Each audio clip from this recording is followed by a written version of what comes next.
सुप्रभात आप सभी को। आज हम लोग पर्यावरण के इतिहास का चैप्टर नंबर 4 चलेंगे। चैप्टर नंबर 4 में है भारत में मध्य युग में पर्यावरण के मुद्दे। भारत में जब मध्य युग स्टार्ट हुआ तब पर्यावरण के क्या क्या स्थिति थी, जिसमें कि प्राकृतिक आपदा आया और उसके बाद सूखा और बाढ़ आया। प्राकृतिक आपदा में सूखा और बाढ़ आता है और भूकंप आता है, भारी वर्षा और हिमपात। वनस्पति और जीव में क्या परिवर्तन हुआ, तो वनस्पति और जीव में विदेशी जानवर और पौधों का आदान प्रदान हुआ और शिकार और बंदी जानवर, पशु और गतिशीलता, पशु और भोजन। और 4.4 में देखेंगे जो इम्पोर्टेंट है, प्राकृतिक संसाधनों का उपयोग कैसे हुआ है जल प्रबंधन के अनुसार और भूमि प्रबंधन। और 4.5 में देखेंगे व्यापार और उद्योग। मध्यकालीन भारत में प्राकृतिक आपदाएं कैसे हुई। मध्यकालीन भारत का एज कैसे माना जाता है, 1206 से लेकर 1707। 1206 में कुतुबुद्दीन ऐबक का स्टार्ट होता है पीरियड। उसके बाद जो है 1707 ईस्वी में औरंगजेब का शासन खत्म होता है। उस समय भारत में कैसी स्थिति रही, प्राकृतिक आपदा में क्या क्या परिवर्तन रहा, सूखा, बाढ़ और जल प्रबंधन के बारे में हम लोग पढ़ेंगे। भूकंप में क्या परिवर्तन आया, कितना बारिश हुआ, कितना वर्षा हुआ, ये सब चीज़ के बारे में अध्ययन करते हैं। तो प्राकृतिक आपदाएं क्या होती है, जिसमें भूकंप आ गया, बाढ़ आ गया, सुखाड़ आ गया, ये सब प्राकृतिक आपदा है जो लंबे समय तक रहती है और मानव की स्वास्थ्य स्थिति को बद से बदतर कर देती है, मतलब बहुत ख़राब कर देती है। ख़राब मौसम की स्थिति से मानव में बहुत सारी चेंजिंग आ जाती है, उसकी तबीयत सब खराब हो जाता है। ठीक, स्टार्ट करते हैं अब। भूकंप, बाढ़ और सूखे जैसी प्राकृतिक आपदाओं ने आबादी पर दीर्घकालिक पर्यावरण, आर्थिक और स्वास्थ्य संबंधी प्रभाव डाला है। भूकंप, बाढ़ और सूखा जहाँ भी रहेगा, भूकंप आएगा तो घर सब ढह जाएगा, बाढ़ आ जाएगा तो पानी सब में पूरा पानी हो जाएगा, तो वहाँ पे कैसा रहेगा, स्वास्थ्य संबंधी प्रभाव खराब रहेगा। इसके साथ ही खराब मौसम की स्थिति जैसे भारी वर्षा, बर्फबारी और नदी के मार्ग में परिवर्तन आदि मानव जीवन और विकास को बाधित करते हैं।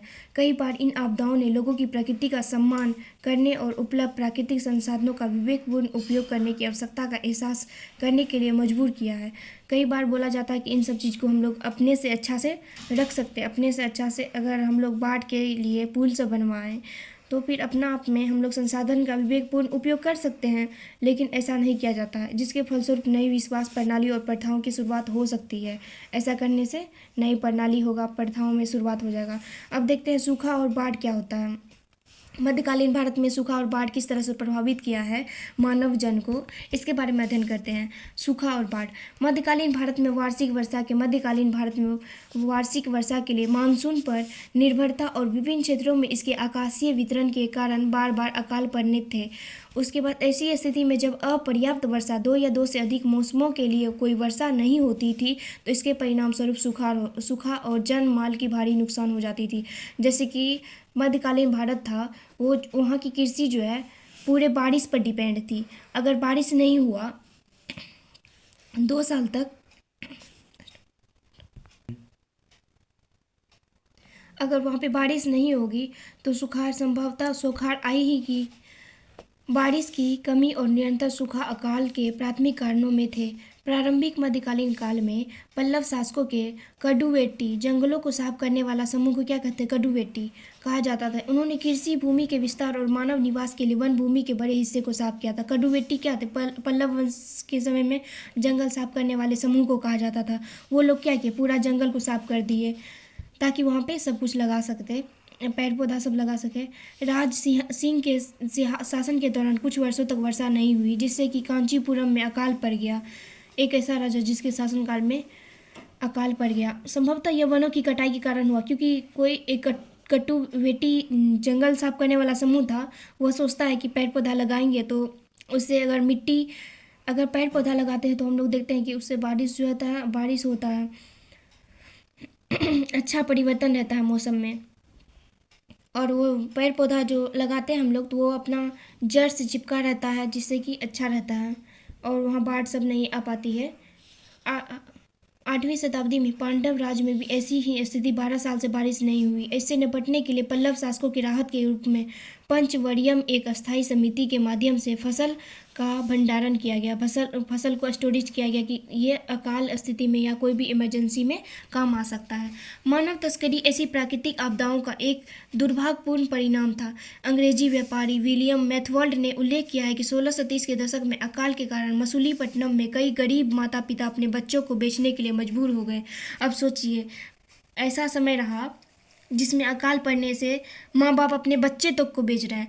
बच्चा को इसलिए नहीं बेच रहे हैं, इसलिए बेच नहीं रहे हैं, जैसे कि कोई सोचता है कि अच्छा है बेच रहा है, इसलिए बेच रहे थे कि उनके बच्चे को खाना पीना मिल सके, इसलिए नहीं कि उसको पैसा मिल सके बच्चे को बेचने के बजाय। नहीं, ऐसा नहीं है।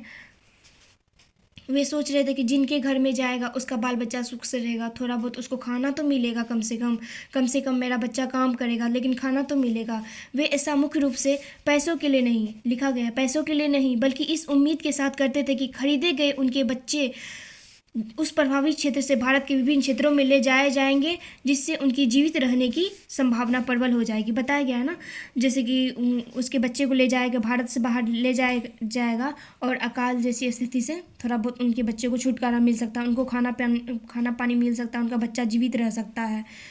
हर एक पेरेंट्स तो सोचते हैं ना उनके बच्चे अच्छे से रहे, अच्छे से खाना पीना मिले और अच्छा से ग्रोथ करे उनका बॉडी।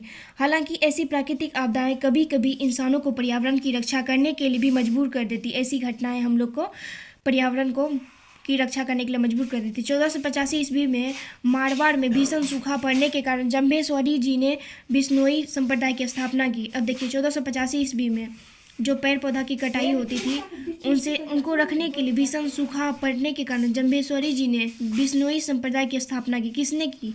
जम्भेश्वरी जी ने। ये इंपॉर्टेंट पॉइंट बना के लिख दीजिएगा। उन्होंने ध्यान लगाए और पर्यावरण की रक्षा के महत्व को महसूस किया। तदनुसार बिश्नोई प्रकृति की पूजा करने लगे। वहाँ का जो नेचर था, वहाँ का जो प्रकृति पेड़ पौधे थे, उनको पूजा करने लगे। गुरु जम्भेश्वरी ने अपने अनुयायियों के लिए 29 नियमों को निर्धारित किया, जिसमें अधिकांश हरे पेड़ों को काटने और पशुवध पर प्रतिबंध लगाकर पर्यावरण के साथ सद्भाव बनाए रखने की बात करते हैं। ऐसा आदमी थे जो पेड़ पौधा की कटाई पे उनको रोकते थे और उन्होंने बिश्नोई संप्रदाय सभी को मिला के बिश्नोई संप्रदाय की स्थापना की, जिनका काम क्या होता था? पेड़ पौधा का संरक्षण करना और हरे पेड़ पौधे को काटने से रोकने के लिए, पशुवध पर प्रतिबंध लगाने के लिए। जैसे कि पशुवध किया जाता था प्राचीन समय में, मध्यकालीन में राजा सब कर लेते थे, तो उनको शिकार करने से रोकने के लिए पर्यावरण के साथ सद्भाव बनाए रखने की बात करते हैं। उनके समकालीन जसनाथ जी ने भी, जम्भेश्वरी जी के साथ जसनाथ जी भी आए थे, ने भी पर्यावरण के संरक्षण पर जोर दिया है।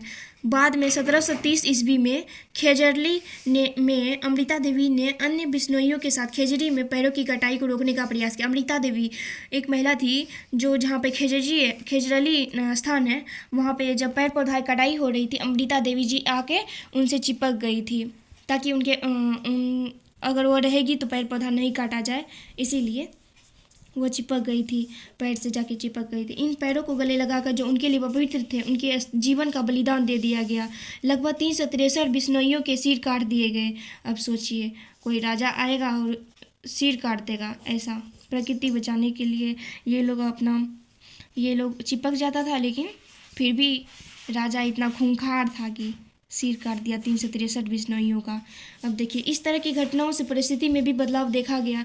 1341 ईस्वी में विनाशकारी बाढ़ के कारण पेरियार नदी में कोचीन बंदरगाह बन गया और केंगनूर बंदरगाह का महत्व कम हो गया। बाढ़ में पोकली चावल को केरल के इडुक्की जिले में एकीकरल और वर्तमान एर्नाकुलम और अलापुरी और त्रिशूर जिलों में ज्वारीय आर्द्रभूमि तक फैला दिया गया। इसी अकाल पड़ी विभिन्न स्थान पे अब पहुंचाना था सब सामान सब, इसीलिए बंदरगाह सबका बनाना स्टार्ट हुआ। और समय बीतने के साथ चावल की यह किस्म स्वयं को जीवित रखने के लिए 1.5 मीटर तक लंबे उगने वाले इस तरह के खारे मेड़ क्षेत्र में खुद को अनुकूलित कर लिया। इस प्रकार चावल की यह किस्म खारे पानी, समुद्री कटाव और अपक्षय बाढ़ में भी पनपने लगी। अब देखते हैं पल्लव काल में क्या घटना घटी। पल्लव काल के दौरान महाबलीपुरम बंदरगाह में 320 से लेकर 560 तक 950 में मिट्टी के कटाव के कारण तटीय बाढ़ का सामना करना पड़ा। अब सोचिए, जहाँ पहले सूखा का ये लोग सामना किया, अकाल पड़ा उसका सामना किया, मध्यकालीन भारत में ठीक उसी प्रकार बाढ़ का भी सामना करना पड़ा। चोल वंश 19वीं से लेकर 11वीं शताब्दी में साहित्यिक ग्रंथ और पुरातात्विक उत्खनन भी कावेरीपट्टनम पुहाड़ के विनाश और समुद्री बाढ़ के संबंध में दर्शाते हैं। यह एक साथ व्यापार करते थे। जब 1292 ईस्वी में एक विनीसियन व्यापारी मार्को पोलो इस तट पर पहुंचा तो उसने जहाज को केल नामक बंदरगाह पर लंगर डाला। यह बंदरगाह कावेरीपट्टनम से लगभग 180 किलोमीटर दक्षिण में है। कावेरीपट्टनम इस क्षेत्र में दौरान समुद्र में डूबा हुआ था। कावेरीपट्टनम दक्षिण भारत का स्थल है जो कि पूरा डूब गया था। मंदिर के शिलालेख भी तटीय जल प्लावन के संबंध में जानकारी निकालने के लिए एक उपयोगी स्रोत है। इन मंदिर शिलालेखों का अध्ययन करने वाले नीलकंठ शास्त्री ने अपनी पुस्तक जैम चोलास में उल्लेख करते हैं कि 1112 ईस्वी में बापटला आधुनिक आंध्र प्रदेश, बापटला ये क्या है, आधुनिक आंध्र प्रदेश का नाम है, कुछ लवण क्यारियाँ नष्ट हो गई थी। इरफान बाबा ये सब जो है ना अपना बुक सब निकालता है, बुक सब में वहाँ के बारे में बताता है कि ये सब हो गया, बंदरगाह सब डूब गया था, सब कुछ डूब गया था। इसी प्रकार समुद्र के किनारे परिवर्तन के प्रभाव पर प्रकाश डालता है। The man and environment, the ecological history of India किसका बुक है? इरफान हबीब का बुक है। अगर आप लोग को टाइम मिलता है तो इसको याद कर सकते हैं। सूरत गुजरात के प्रमुख बंदरगाह ये सब लिख सकते हैं वहाँ पे एग्जाम में, क्योंकि ये सब इम्पोर्टेंट है, के रूप में उभरा और इस प्रकार बाढ़ और सूखे के कारण मानव जीवन में कई परिवर्तन आए। अब देखते हैं, देखिए भूकंप के बारे में हम लोग देखते हैं। मध्यकालीन भारत में कैसे भूकंप कैसे वहाँ के व्यक्ति को प्रभावित किया। भूकंप देखेंगे, फिर भारी वर्षा और हिमपात देखेंगे, और उसके बाद वनस्पति जीव तो अगला टॉपिक है। इसमें बस इतना ही लिखिएगा, सूखा, बाढ़ और भूकंप, भारी वर्षा कैसे मध्यकालीन भारत में प्रभावित किया। सूखा और बाढ़ के कारण तो हम लोग देख लिए कितना अकाल पड़ा कि मानव को अपने बच्चे तक को बेचना पड़ गया और इतना जान माल का नुकसान हुआ था। हम लोग देखे ना सूखा और बाढ़ में। ठीक उसी प्रकार भूकंप में क्या परिवर्तन हुआ और भारी वर्षा में क्या परिवर्तन होता है, इन दोनों को देख लेते हैं। भूकंप, मध्यकालीन लेखकों ने भारत के विभिन्न हिस्सों में जैसे गुजरात, असम, कश्मीर, दिल्ली क्षेत्र आदि में भूकंप की घटनाओं को दर्ज किया है। गुजरात, असम, कश्मीर ये सब ने क्या किया है, भूकंप की घटनाओं को दर्ज किया है। भूकंपों के परिणाम स्वरूप आबादी, मानव बस्तियों और शहरों का विनाश तथा नदी प्रवाह पर व्यवस्था में परिवर्तन आदि देखने को मिलते हैं। बाबर का अगर पूछे कोई टाइम पीरियड तो 1526 से लेकर 1530 तक रहा। 1526 ईस्वी में इन्होंने पानीपत का युद्ध किया। 1530 ईस्वी में इनका मृत्यु हो जाता है। ने अपने संस्मरण बाबरनामा, इनकी बुक है, इनका नाम है बाबरनामा में ये भूकंप के बारे में बताएंगे, देखिएगा। बाबरनामा में 1505 ईस्वी में काबुल में आए भूकंप को उल्लेख किया है। उनके झटके उत्तर भारत में आगरा, ग्वालियर, मांडू आदि स्थानों में महसूस किए गए हैं। अब देखिए भूकंप का झटका कहाँ कहाँ तक महसूस हुआ है, आगरा में, ग्वालियर में, मांडू में, इतना अत्यंत खतरनाक। इस भूकंप की तीव्रता ऐसी थी कि अधिकांश मध्यकालीन स्रोतों में इस भूकंप का वर्णन मिलता है। यहाँ तक कि वृंदावन लाल वर्मा द्वारा लिखित हिंदी उपन्यास मृगनयनी में भी इसका उल्लेख है। इतना झटका का भूकंप था कि वहाँ की जान माल को क्षति पहुँचा दी। वहाँ के जैसे अगर कहीं भूकंप आता तो घर सब तो पूरा ढह जाता होगा, आप लोग देखे होंगे, कहीं कहीं 5 मंजिला घर रहता है, 6 मंजिला घर रहता है, या उससे बड़ा बड़ा बिल्डिंग रहता है, ढह जाता है। और वो बाबर के समय में इतना बड़ा घटना हो गया।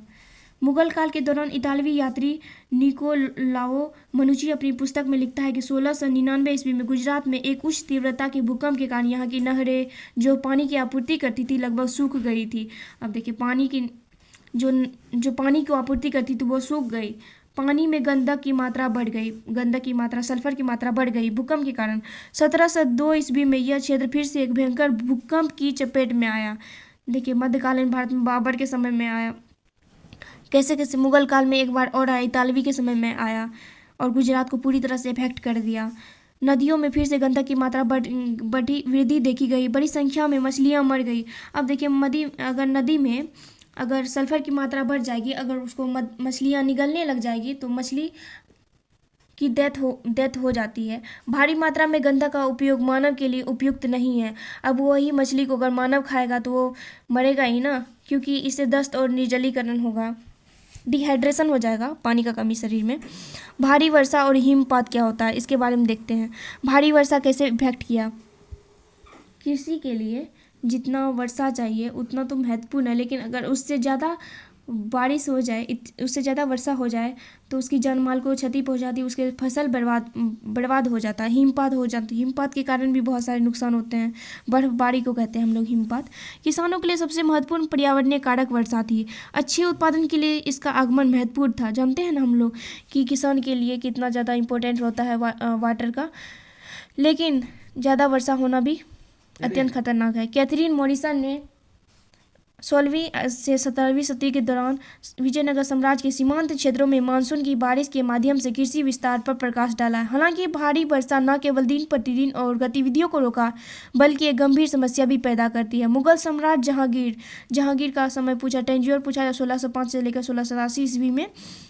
तुजुक ए जहांगीरी में बताता है कि जब वो बरसात के मौसम में मांडू का दौरा कर रहा था, उसके शाही जुलूस को समस्याओं का सामना करना पड़ा। वो इस तरह के खराब मौसम में शिकार करने के लिए नहीं जा सकता था। मांडू के इस दौरान अत्यधिक बारिश, गरज और बिजली गिरने से 20 निवासियों की मौत हो गई और कई घर ढह गए। अब सोच सकते हैं कितना ज़्यादा बारिश हुई थी। थोड़ा सा और पढ़ लेते हैं भारी वर्षा और हिमपात के बारे में। घुड़सवार सेना पर निर्भर रहने वाले मुगलों को बंगाल और असम की आर्द्र भूमि की ओर बढ़ते हुए हाथियों की ओर रुख करना पड़ा।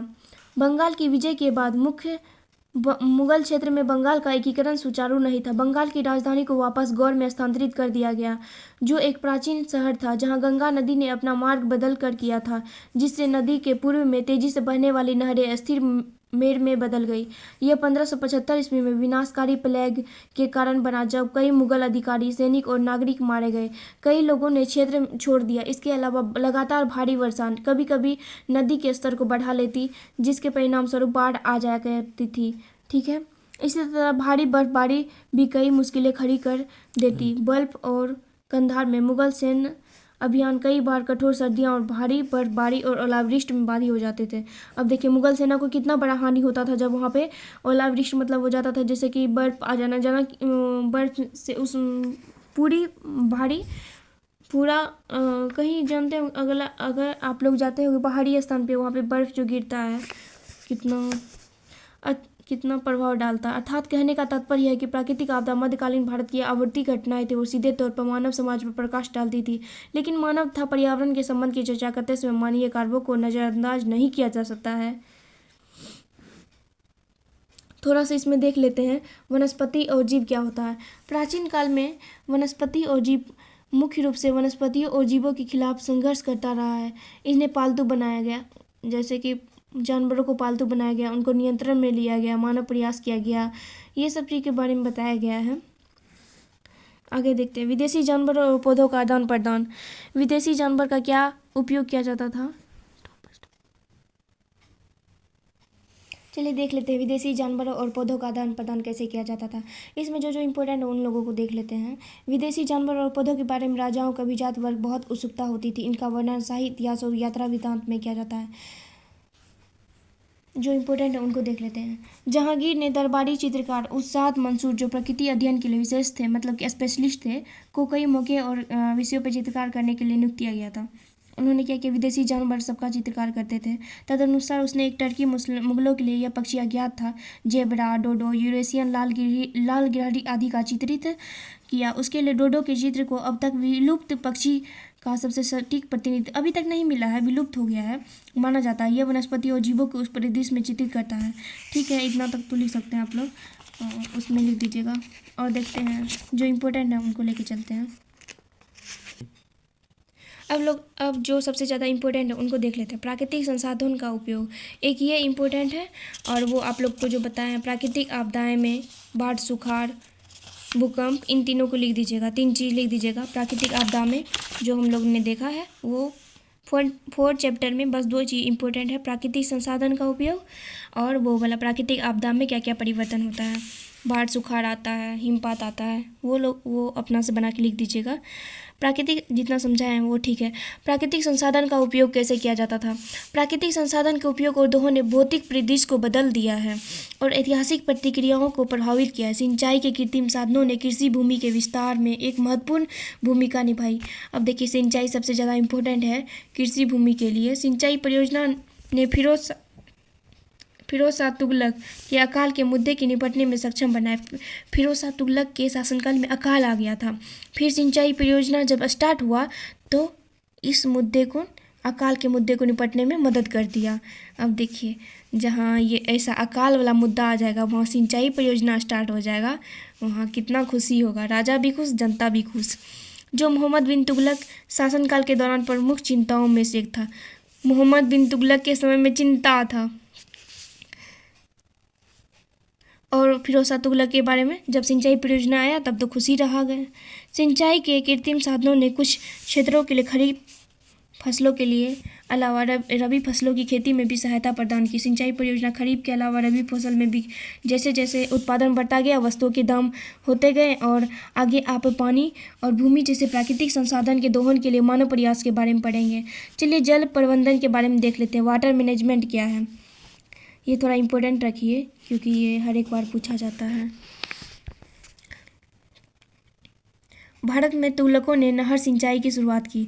अब पूछेगा कौन नहर सिंचाई का स्टार्ट किसने की? तो सबसे पहले भारत में जब आया था तुगलक तो उन्होंने ही नहर सिंचाई की स्टार्ट की थी। तारीख ए फिरोजशाही में जियाउद्दीन बर्नी हमें बताता है कि गयासुद्दीन तुगलक नहरों का निर्माण करने वाला पहला शासक था। पहला शासक कौन था जिन्होंने तुगलक वंश का? गयासुद्दीन तुगलक। आप लोग पढ़े होंगे दिल्ली सल्तनत में जब आता है तुगलक वंश तब उसमें गयासुद्दीन तुगलक जो महान सम्राट था उन्होंने ही नहरों का निर्माण किया है। फिरोज शाह तुगलक ने बड़े पैमाने पर नहरों का निर्माण कराया। उसने राजबवा और उलुग खानी।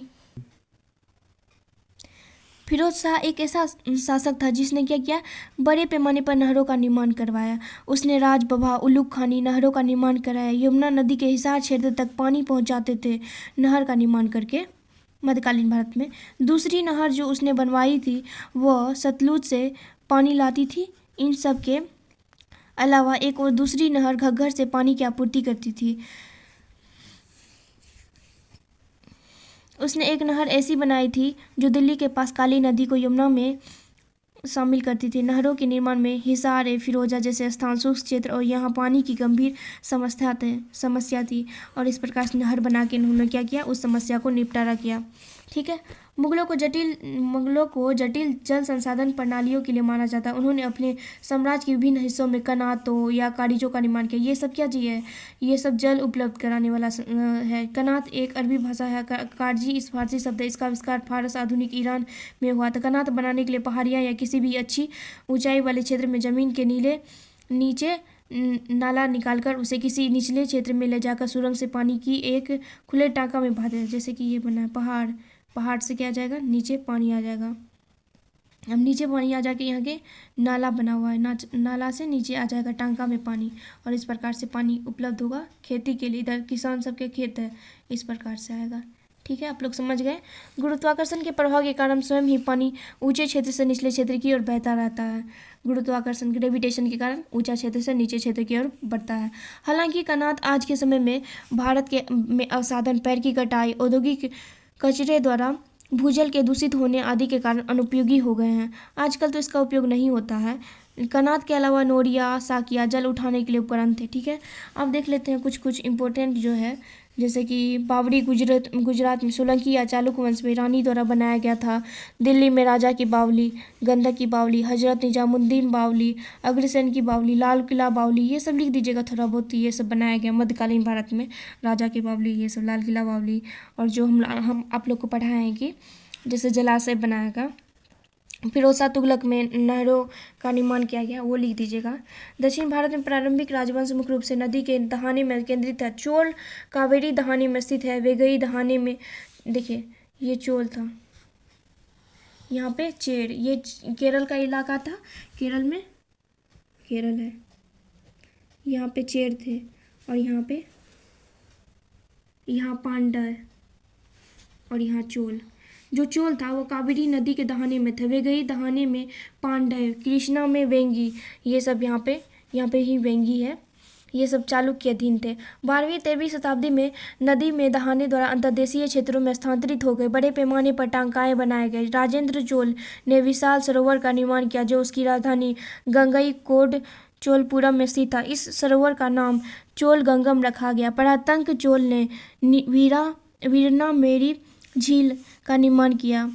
ये सब झील का निर्माण किया गया, ठीक है, मध्यकालीन भारत में, ऐसे लिख दीजिएगा। डोमिंगो पेस ने विजयनगर में कृष्ण देव राय द्वारा निर्मित एक बड़ा तालाब देखा जिसमें देवताओं को प्रसन्न करने के लिए कई कैदियों की बलि दे दी गई थी।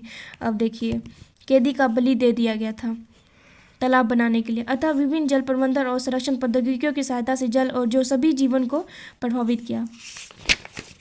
इतना ही इम्पोर्टेंट है 4.4 चैप्टर में, तो आप लोग देख सकते हैं। और थोड़ा बहुत भूमि देख लेते हैं। समृद्ध उपजाऊ भूमि राज्यों के लिए बहुत ही इम्पोर्टेंट है। उसे नियंत्रित करने के लिए लड़ाइयाँ भी लड़ी गई। अब देखिए, भूमि की लड़ाइयाँ भी लड़ी गई। जो दूसरे राज्य के अधीन था उसे लाया गया। जबकि ब्रिटिश औपनिवेशिक युग की तरह मध्यकालीन युग में भी जंगलों को एक बाधा के रूप में देखा जाता है। घने जंगल को लुटेरों, विद्रोहियों और जंगली जानवरों के शरण स्थली के रूप में देखा जाता है। लेकिन जंगल को काटना एक कठिन काम था। बलबन ने दोआब में जंगलों को काटा और किले का निर्माण किया। दिल्ली सल्तनत में ही ये आता, बलबन आता है। इस क्षेत्र में मेवाती राजपूतों की लूट को रोका जा सकता है। यद्यपि वनों का उपयोग व्यापार के लिए, जड़ी बूटी, अब देखिए वन का उपयोग कितना इंपॉर्टेंट था पहले, जड़ी बूटी के लिए, लकड़ी के लिए, गोंद के लिए, कंद के लिए, रंग के लिए, जलाऊ लकड़ी के लिए आदि के निष्कर्षण के लिए पहले भी उपयोग किया जाता था। अभी तो किया जाता है ना, पहले भी किया था। लेकिन वन उपज का यह निष्कर्षण छोटे पैमाने पर था क्योंकि जंगलों का एक बड़ा हिस्सा सुलभ नहीं था। जंगल उन लोगों के लिए निर्वाह का साधन था जो खाद्य संग्रह अर्थव्यवस्था पर निर्भर थी। और अधिकतर उसमें से आदमी सब जो था वो क्या करता था, खाद्य संग्रह, वहाँ भोजन के लिए आश्रित रहता था, कंदमूल खा के रहता था। मालाबार के जंगल मसाले प्राप्त करने के लिए एक समृद्ध क्षेत्र था। जो मालाबार हम लोग देखते हैं निचले क्षेत्र में, केरल के भाग में, वहाँ मसाले के लिए प्रसिद्ध था। और मसाला व्यापार मालाबार तट पर स्थित राज्यों के लिए राज्य के राजस्व का एक महत्वपूर्ण स्रोत था। और ये राज्य अरबों के साथ व्यापार में संलग्न था। अरब का बेड़ा मालाबार के सोगान की लकड़ी से बनाया गया था। जब 1498 ईस्वी में पुर्तगाली नाविक वास्को डी गामा आएगा तो वो क्या करेगा, मालाबार तट पर अपना सामना करेगा, व्यापारी के साथ बातचीत करेगा। जिन तरीकों से पुर्तगालियों ने, और वहाँ पे क्या करेगा, वहाँ पे सोचेगा कि अपना कंपनी स्थापित करे और यहाँ से कुछ कुछ सामान ले जाए, क्योंकि मसाला तो फेमस था ना यहाँ का, मसाला सब ले जाएं अपने देश में। अरब के रेगिस्तानी क्षेत्र में लकड़ी की कमी के कारण अरब व्यापारी तेजी से जहाज निर्माण का कार्य न करा सका, इसलिए वे जहाज निर्माण में पुर्तगालियों के प्रति स्पर्धा करने से चूक गए। बाद में अंग्रेजों ने भी जहाज निर्माण के लिए सोगन के महत्व को इम्पोर्टेंट दिया। सोगन का जो पेड़ होता है वह जहाज निर्माण के लिए इफेक्ट डालता है, मतलब बहुत अच्छा रहता है, और तेज किया। इंग्लैंड के बलूत के पेड़ों की तुलना में भारतीय सोगन के पेड़ जहाज निर्माण के लिए अधिक उपयुक्त थे। जो हम लोग देखते हैं ओक का प्लांट जो कि इंग्लैंड में होता है, उससे अच्छा तो यहाँ का सोगन का प्लांट था जिसे हम लोग जहाज बना लेते थे। एक ब्रिटिश व्यापारी अपनी सूरत यात्रा में लवजी वंजिया वाडिया नामक एक पारसी जहाज बनाने से मिला और उसे जहाज निर्माण से अंग्रेजों की सहायता के लिए बॉम्बे सूत्र आने के लिए आमंत्रित किया गया। अब यहाँ पे आइए भारत में, अंग्रेज बुलाया एक आदमी को कि आइए भारत में, अच्छा सब लग रही है, जहाज बनाइए अच्छा से, और क्या कर सकते हैं। चलिए देखते हैं। प्रारंभिक मध्ययुगीन काल में भूमि अनुदान की प्रथा का विकास देखा गया, जिसके द्वारा अधिक से अधिक आकृष्ट भूमि की खेती के लिए तहत लाया गया। अब भूमि इंपॉर्टेंट में आप लोग ये सब लिख दीजिएगा अपने से। जहाज निर्माण किया गया और जड़ी बूटी के लिए फेमस था और लकड़ी के लिए फेमस था। दक्षिण भारत में मंदिर एक ऐसी संस्था के रूप में उभरा जिसने विभिन्न कार्यों को निभाया, भूमि और धन के संसाधन जुटाए और कृषि के विकास को भी बढ़ावा देने में कई प्रयास किया।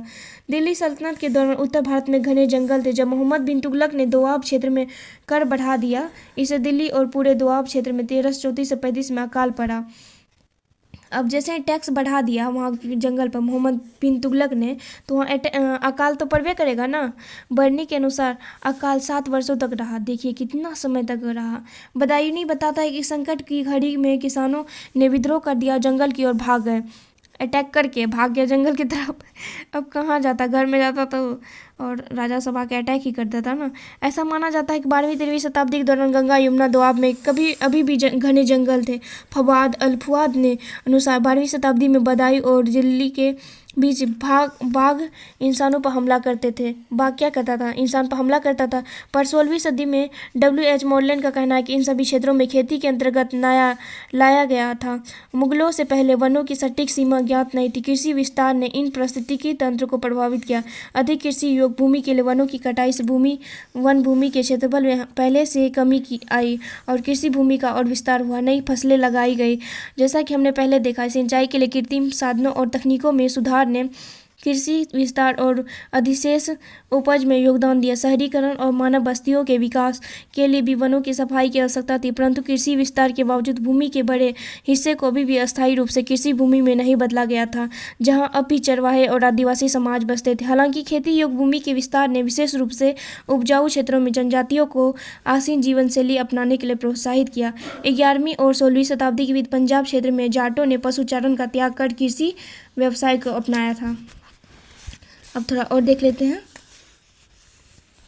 और किसान बन गए, जबकि कठोर जलवायु क्षेत्रों वाले जैसे सिंध में पशुचारक बने रहे। इसीलिए मानव गतिविधियों को निर्धारित करने में जलवायु परिस्थिति एक महत्वपूर्ण इफेक्ट डालती है। अब देखते हैं व्यापार और उद्योग। थोड़ा सा देख लेते हैं 0.5, तब ये चैप्टर भी कंप्लीट हो जाएगा। बस इतना तक ही है। देखते हैं व्यापार और उद्योग में क्या होता है। व्यापार और उद्योग में जैसे कि पहले जब अंग्रेज यहाँ पे आता है तो वो अपना व्यापार स्टार्ट कर देता है ना, कंपनी स्थापित कर देता है और उद्योग करना स्टार्ट कर देता है और किसान को परेशान करना, जैसे कि किसान से टैक्स सब वसूलने लगता है। पहली बात तो यहाँ पे आके कंपनी स्थापित करता है। जब कंपनी में सब आदमी सब काम करने लगता है तो धीरे धीरे वो पूरा सोचता है कि पूरा इंडिया को अपने कब्जे में कर ले और सभी किसान को थोड़ा टैक्स बढ़ा देता है। उनको जानते हैं ना आप लोग, नील की खेती ज़बरदस्ती करवाया जाता है। तो फिर हम थोड़ा सा देख लेते हैं व्यापार और उद्योग में क्या कहा गया है मध्यकालीन भारत में। हम लोग की बुक में भी सूती और रेशमी कपड़े बनाने के लिए मुगल बादशाहों के अपने कारखाने थे। सूती और रेशमी कपड़े बनाने के लिए क्या किया ये लोग? अपना कारखाना बनाया।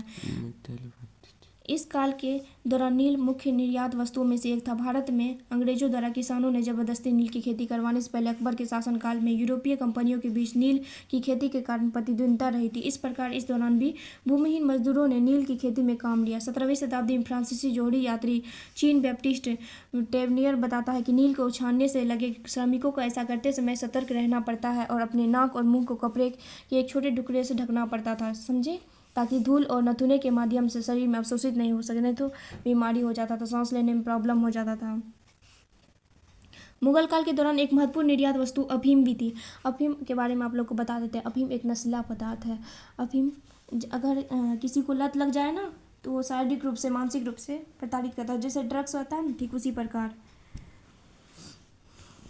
खसखस की खेती और खसखस खेती जिससे अफीम प्राप्त होती थी लाभदायक थी और राज्यों के लिए राजस्व का एक महत्वपूर्ण स्रोत था। 1590 के शुरू होकर लगभग 19 वर्षों के अवधि में मुगल साम्राज्य में जो विभिन्न वस्तुओं के मूल्य थे, अबुल फजल ने उनका एक सांख्यिकी आंकड़ा प्रस्तुत किया है और नील, पोस्ता और चीनी का 3 सबसे मूल्यवान वस्तुओं के रूप में उल्लेख किया। हुमायूं और जहांगीर जैसे मुगल बादशाह अफीम के आदी होने के जाने जाते हैं। अफीम की अत्यधिक लत के कारण अकबर ने अपने बेटों दीनदयाल और मुराद को खो दिया। देखिए क्या हाल हो गया, मध्यकालीन में भी सम्राट ने अपने बेटे तक को खो दिया। कैसी आपत्ति आ गई थी। अबुल फजल का अकबरनामा मुगल अभिजात वर्ग में अफीम की लत को दर्शाता है। ले अफीम का लत, फिर से लत लग गया लेकिन क्योंकि यह एक अहम निर्यात वस्तु थी, उनके सेवन की प्रथा पर रोक नहीं लग सकी।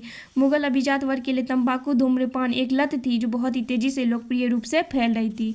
यह लत मुगलों के दरबार में, बीजापुर के आदिल शाहियों के दरबार में राजनयिक मिशनों के माध्यम से पहुंची। तंबाकू पुर्तगालियों के माध्यम से भारत पहुंचा और बीजापुर में लाया गया। जल्द ही यह दक्कन के एक प्रसिद्ध उत्पाद बन गया। वर्तमान आंध्र प्रदेश तंबाकू उत्पादन का एक प्रमुख केंद्र है, जानबे करते हैं, जहाँ से तंबाकू सबका उत्पादन बहुत ज़्यादा होता है। मुगल स्थापत्य संरचनाएं और प्राचीन कार्य के काम के लिए प्रसिद्ध है और यह कला अभी भी आगरा में मौजूद है। हालांकि रत्नों के साथ काम करना, सुंदर ज्यामिति और वनस्पतियों का स्वरूप बनाने के लिए उन्हें छोटे आकार में तराशना सरल कार्य नहीं है। इन चमकते रत्नों को तराशते समय इनकी धूल को श्वास के माध्यम से अंदर लेने में स्वास्थ्य को खतरा हो जाता है। अब देखिए रत्नों को अच्छा समझने के लिए भी क्या किया जाता है, उनको सांस के माध्यम से अंदर देखा जाता है। सुलेमानी पत्थर की धूल अत्यधिक जहरीली होती है क्योंकि इसमें सिलिका पाई जाती है। सिलिका तो इफेक्ट करता ही है मनुष्य को। उनके जीवन शैली को। फिरोजा और गार्नेट भी सिलिका से दूषित होते हैं। सिलिका से संपर्क आने से कैंसर होता है, गुर्दे की बीमारी, यानी गुर्दे मतलब हुआ किडनी की बीमारी, अन्य बीमारियां होती हैं। इसी तरह बलुआ पत्थर, संगमरमर आदि से बड़ी शानदार भवनों का निर्माण में लगे श्रमिकों को भी स्वास्थ्य संबंधी खतरे रहे होंगे। इस प्रकार मनुष्य प्राकृतिक संसाधनों का उपयोग और दुरुपयोग किया करता था। थोड़ा सा हाँ, ये देख लीजिए, ये हुक्का पी रहे हैं भाई साहब, अमीर हिम्मत यार खान हुक्का पीते हुए। हैदराबाद का फोटो है, हैदराबाद में बैठा होगा कहीं पे। 18वीं शताब्दी का अंत होता है, हमारा चैप्टर भी अंत होता है इसी के साथ। ठीक, थैंक यू वेरी मच।